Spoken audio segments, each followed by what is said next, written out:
Pues muy bien, mis queridos hermanos de la Orden Templaria de Hispania.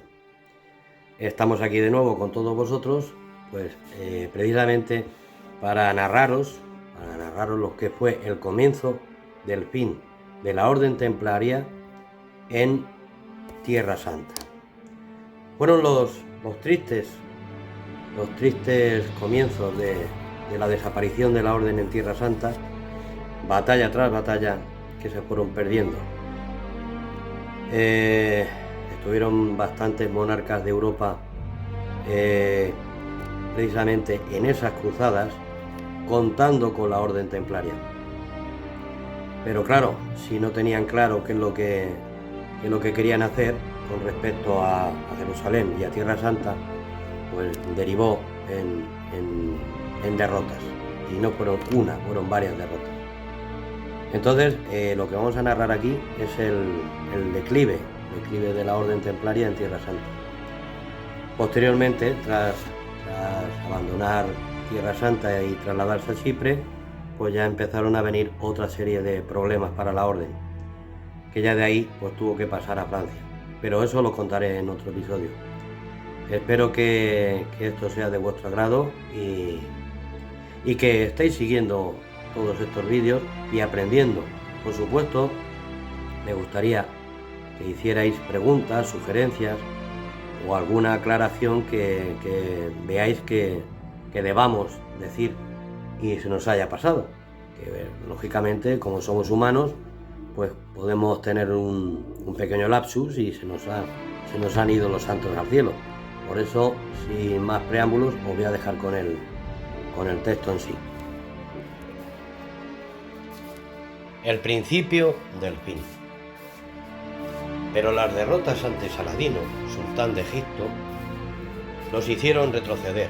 Así, el 4 de julio de 1187, en la batalla de los Cuernos de Jatín, que tuvo lugar en Tierra Santa al oeste del mar de Galilea, en el desfiladero conocido como Cuernos de Jatín, Quorum Hatun, el ejército cruzado, formado principalmente por contingentes templarios y hospitalarios a las órdenes de Guido de Lusignan, rey de Jerusalén y de reinado de Châtillon, se enfrentó a las tropas de Saladino.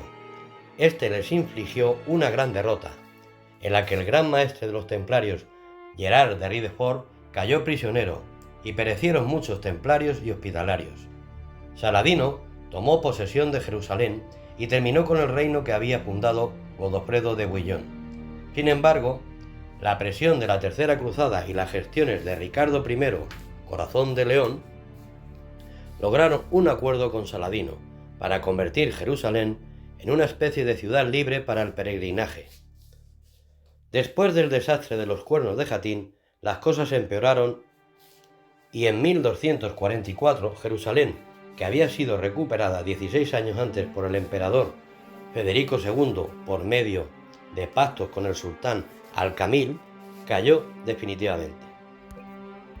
Los templarios se vieron obligados a mudar sus cuarteles generales a San Juan de Acre, junto con otras dos grandes órdenes monástico-militares, los hospitalarios y los teutónicos. Las posteriores cruzadas, la cuarta, la quinta y la sexta, o las que también se alistaron los templarios, no tuvieron repercusiones prácticas en Tierra Santa, o fueron episodios demenciales, como la toma de Bizancio en la Cuarta Cruzada.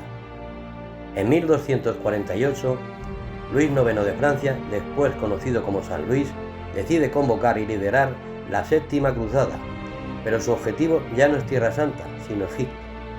El error táctico del rey y las pestes que sufrieron los ejércitos cruzados condujeron a la derrota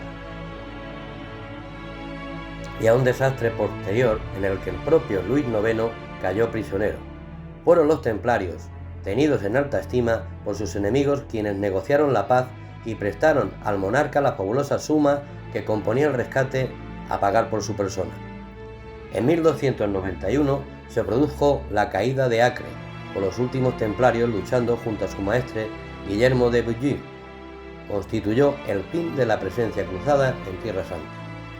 Pero no al fin de la orden, que mudó su cuartel general a Chipre, isla de su propiedad, tras comprarla a Ricardo Corazón de León, pero que hubieron de devolver al rey inglés ante la rebelión de sus habitantes.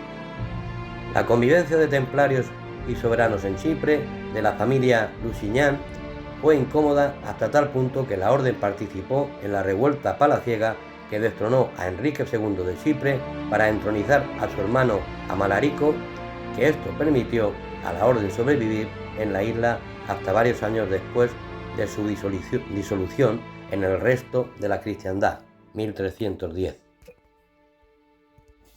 Como veis, mis queridos hermanos, este sí es el comienzo del fin de la Orden Templaria en Tierra Santa. Posteriormente pasaremos a narraros el fin de la Orden en Europa. Pero eso lo dejaremos para otro siguiente capítulo. Muchas gracias por vuestra atención.